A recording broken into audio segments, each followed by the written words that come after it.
ድርጅት ኮንትራክት ወስዳችሁ ከፈለጋችሁ እንዴት እንደምሰሩ ሶሻል ሚዲያ ማርኬቲንግ ላይ ይረዳችኋልና ይሄ የሚያጋጥማችሁ ነው። ስለዚህ ሶሻል ሚዲያ ላይ ባላችሁበት ጊዜ በትክክል ጂም ካላችሁ በአንድ ቪዲዮ ብቻ በመቶ ሺዎች ይከፈላችኋል። እኛ ማስታወቂያ ስንሰራ ይህን ያክል ተከፈሉ ነው፣ ግን ሁሉም ድርጅት ማስታወቂያ ይሰራል ማለት አይደለም። መጠንቀቅ አለባችሁ። ዛሬ የምታገኙት ገንዘብ ነገ አንገታችሁን የሚያስደፋ ከሆነ ቢቀርባችሁ ይሻላል። ስለዚህ ያን ነገር አስባችሁበት ግን ማስታወቂያ የሚሰሩ ከሆነ በደንብ ታገኛላችሁ። አሁን ሌሎቹ እነዚህ ቀጥሎ ያሉ አራቱ ነገሮች ዩቲዩብ ላይ ገቢ የሚገኝባቸው መንገዶች ብዙ ጊዜ ኢትዮጵያውያን አይጠቀሟቸውም። ስለዚህ ቶሎ ተናገሩ። አንደኛው ላይቭ ሲገቡ እንደ ቲክቶክ ጊፍት አለ ዩቲዩብ ላይ ሱፐር ቻት ምናምን ይባላል። ሁለተኛው ቪዲዮአችሁ ላይ ኮሜንት ላይ ሰው ኮሜንት እንደሚሰጠውላ ዶላር ያለው ሰው ካለ ዶላር መስጠት ይችላል። እሱ ሱፐር ቴክስ ይባላል። ሌላኛው ዩቲዩብ ፕሪሚየም ሜምበርሺፕ የሚባሉ ነገሮች በዚህ ደግሞ ሰዎች ወራዊ ከፋይ ሆነው የናንተ ቪዲዮ በክፍያ ሲያዩ ይህንን አብዛኛው ኢትዮጵያዊ ማይጠቀመው ነገር ቦታ ሊሆን ዋነኛነት ግን በቪው ነው የሚከፈላል ዩቲዩብ ላይ ግልጽ ነው። ኦኬ ሶ አሁን ዩቲዩብ ላይ ታዲያ ቪው የምታገኘው እንዴት ነው ብላችሁ እኔ የምትጠይቁኝ ምን እንደማድረግ እንዳላችሁ ትክክለኛው የሚሰራው መንገድ ስለሆነ ማለት ነው። መጀመሪያ አካባቢ ሶስቴ መታገስ አለባችሁ። ነግሬያችሁ ሶስቴ አንዴ ሲያናዳችሁ፣ ሁለቴ ሲያናዳችሁ፣ ሶስቴ ሲያናዳችሁ መቻል አለባችሁ። ያ ስቴፕ ካለፈ በኋላ ደግሞ ቋሚ የሆነ ቪው ለማግኘት በጣም ወሳኝ የሆነ ነገር ሶሻል ሚዲያ ላይ ብዙ ሰዎች ቪው ለማግኘት እንደዚህ አድርጉ ብለዋቸዋል። ነገር ግን ዘ ቤስት አልጎሪዝም የሚሰራበት መንገድ ኦዲየንስ ሪሌሽን ይባላል። ይሄን ካረጋችሁ ቲክቶክ ላይ ዩቲዩብ ላይ ቪው ታገኛላችሁ። በቃ ምንም ሌላ ፎርሙላ ሴቲንግ ውስጥ ሳትገቡ ኦዲየንስ ሪቴንሽን ማለት ምንድን ነው? የእናንተን ቪዲዮ እያየ ሰው እንዲቆይ ማድረግ አለባችሁ። ይህን ካላረጋችሁ ምንም ብታደርጉ ቪው አታገኙ። በተሻላችሁ መጠን ቪዲዮ ስትሰሩ ሁሌ እናንተ ራሳችሁ መልሳችሁ ይዩት። ይህን ቪዲዮ እያየ ወዴ እታገሳለሁ ወይ ታግሼ እጠብቃለሁ ወይ ብላችሁ ራሳችሁ ጠይቁ። በሚል ማድረግ ከቻላችሁ ሰው የእናንተ ቪዲዮ ላይ እንዲቆይ ማድረግ ከቻላችሁ የሰው ትኩረት ይዛችሁ ማቆየት ከቻላችሁ ቪዲዮአችሁ ቫይራል ይሆናል። ይህንንም የሚያደርጉበት ምክንያት ይህን ቼክ አድርጋችሁ ካላችሁ ቲክቶክ ላይ ሰው የእናንተ ቪዲዮ ምን ያክል ደቂቃ እያየ እንደሆነ ቼክ አድርጎ የሚያውቀው የለም። ቲክቶክ ውስጥ ቪዲዮ ይላል እሱ ላይ ገብታችሁ ቼክ አድርጉ። የእናንተ ቪዲዮ ምናልባት ያልታየበት ምክንያት ሰው ቶሎ ስክሮል እያደረገ ስለሆነ ነው። የእናንተ ቪዲዮ ባየ ቁጥር ሰው ቶሎ ስክሮል እያደረገ ስለሆነ ቲክቶክ ላይ ለምሳሌ ቪዲዮአችሁ 400 ላይ 500 ላይ ስታክ የሚያደርጉባችሁ አንደኛው ይሄ 400 ሰው ጋር ሄዶ 400 ቶሎ ስክሮል የሚያደርጉት ዋነኛው ነገር ነው። አሁን ለምሳሌ ቲክቶክ ስናይ እንዴት ነው ልናየው? ቲክቶክ ላይ ይሰራል። እሺ እንደዚህ ቲክቶክ ላይ ይሰራል። ምን ነው የምናደርገው? ቲክቶክ ወደ ቤት ነው ታሳልፈዋ ምን ለማድረግ ስክሮል ለማድረግ።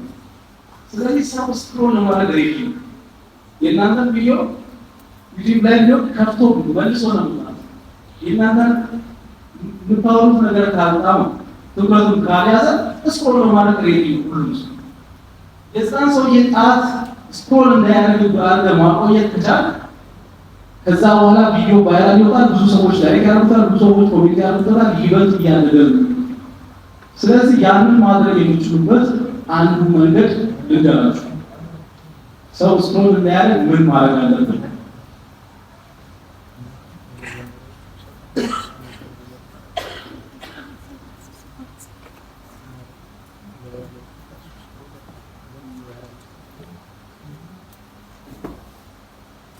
እዚህ ጋር ሁክ የሚባል ይታያችኋል አይደለ? ሁክ እንደ ጀማሪ ቻናላችሁ በጣም የሚያሳድግላችሁ ነገር ነው። ሁክ ማለት ቀጥታ ትርጉሙ በአማርኛ መንጠቆ ማለት ነው። መንጠቆ እንግዲህ ጥቅሙ የሆነ ነገር ለመያዝ ማለት ነው። ስለዚህ ልክ እንደዛ ቪዲዮአችሁ ሲጀምር ሰውን ስክሮል ማያስደርግ ነገር ቪዲዮአችሁ ላይ መኖር አለበት ማለት ነው። ያን ነገር ቪዲዮአችሁ መጀመሪያ ላይ የሚገባው ፓርት ለምሳሌ ቪዲዮአችሁ 1 ደቂቃ ከሆነ ቪዲዮአችሁ መጀመሪያ ሰከንዶች እስከ 5 ሰከንድ ባለው ፓርት ታስገቡት ነገር የሰውን ትኩረት የሚይዝ ነገር መሆን አለበት። በተለይ ጀማሪ ስትሆኑ ከቡኮች ውስጥ አንዱ ለምሳሌ ኦዲዮ ቡክ ይባላል። ኦዲዮ ወይም ስፖከን ቡክ ይባላል። ይህ ምንድን ነው? በምታወሩት ነገር የሆነ ነገር አውርታችሁ የሰውን አቴንሽን ስትይዙ ማለት ነው። የሆነ ነገር ሳምቲንግ አውርታችሁ የሰው አቴንሽን ስትይዙ ምን ይባላል? ኦዲዮ ቡክ ይባላል። ስምን ማለት ሮቤል። ስለዚህ አሁን ሮቤል ለምሳሌ ስፖርተኛ ነው። አንድ በኤግዛምፕል ላስረዳችሁ ብዬ አንድ ስለ ውፍረት እንዴት ይቀነሳል በሚለው ዙሪያ አንድ ቪዲዮ መስራት ፈለገ ቲክቶክ ላይ። ሮቤል ለምሳሌ በሁለት አይነት መንገድ ቪዲዮ ሰራ ብላችሁ አስቡና የትኛው እንደሚታይ እናንተ ትነግሩኛላችሁ። የመጀመሪያው ቪዲዮ ሰላም እንዴት ናችሁ? እኔ ሮቤል እባላለሁ። እንግዲህ በስፖርቱ ዘርፍ 5 ዓመት ቆይቻለሁ። ዛሬ የምናወራው እንዴት ውፍረት እንደምንቀንስ ነው ብሎ አወራ። ሁለተኛው ቪዲዮ ላይ ገና እንደጀመረ በየቀኑ አይስክሪም እየበላችሁ እንዴት ውፍረት እንደምትቀንሱ ላሳያችሁ፣ እኔ ሮቤል እባላለሁ ብሎ ቀጠለና አወራ። ከዛ በኋላ አይስክሪም እየበላ እንዴት ውፍረት እንደምትቀንስ አሳያኝ። የትኛው ቪዲዮ ነው የሚታየው? ምንድነው ልዩነቱ? ቪዲዮ የጀመረበት መንገድ አይደለ? ለምን እሱ ሰላም እንዴት ናችሁ ሮቤልን እስከሚል ድረስ ጣቴ ይሁን ነው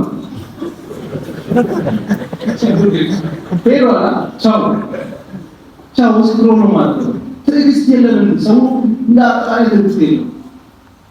ስለዚህ ሰው ስክሮል ቶሎ ነው የሚያደርግባችሁ። ስለዚህ ቶሎ ብላችሁ ሰውየው ስክሮል ከማድረጉ በፊት ሰውየውን መያዝ አለባችሁ። አሁን እሱ አይስክሬም እየበላ እንዴት ውፍረት እንደሚቀንስ ማሳየት አለበት። ዞሮ ይቻላል ነገር አለ። ግን ያን ነገር በሰላምታ ጀምሮ መሀል ላይ ቢል ስክሮል አድርገን ሄደናል። ቪዲዮ ሳይታይ ነው። ኦዲዮ ገብቷቸዋል። አሁን እዚህ ጋር የኔ አቴንሽን ያዘው ነገር ምንድን ነው? ያወራው ነገር ነው አይደለ? ስለዚህ ቪዲዮ ስትሰሩ በተቻላችሁ መጠን ሁሌ መጀመሪያ ፓርት ላይ ሳምቲንግ የምታወሩ ከሆነ ያ ነገር የሰውን አቴንሽን የሚይዝ ነገር መሆኑ እርግጠኛ ነው። ሁለተኛው ቪዥዋል ቡክ ይባላል። ቪዥዋል ቡክ ማለት በሚታይ ነገር የሆነ ነገር አሳይታችሁ የሰው አቴንሽን ስትይዙ፣ ለምሳሌ ፕራንክ ቪዲዮ የሚሰራ ሰው ካለ ቪዲዮ መጀመሪያ ላይ ምንድነው የሚያስገባው? ፕራንክ የተደረጉ ሰዎች ሲደረግጡ እና ያለባታል የሚያስገባው ያ ነገር ቪዥዋል ቡክ ነው። ለምን ሰዎች ሲደረግጡ ምናምን ስላየ ያን ነገር በኋላ ላይ ማየት እንፈልጋለን። ስለዚህ ስክሮል እናደርግ ማለት ነው። እዚህ ጋር የኛ አቴንሽን ሰው የያዘው ምን ማለት ነው? የሆነ ነገር በማሳየት ነው ከቪዲዮ ላይ ማለት ነው። ሌላኛው ስቶሪ ቡክ ነው። ስቶሪ ቡክ ነው ምንድነው? ብዙ ጊዜ በኢንተርቪው በምናምን የምንጠቀመው የሆነ ስቶሪ ሳምቲንግ ስቶሪ ተናግሮ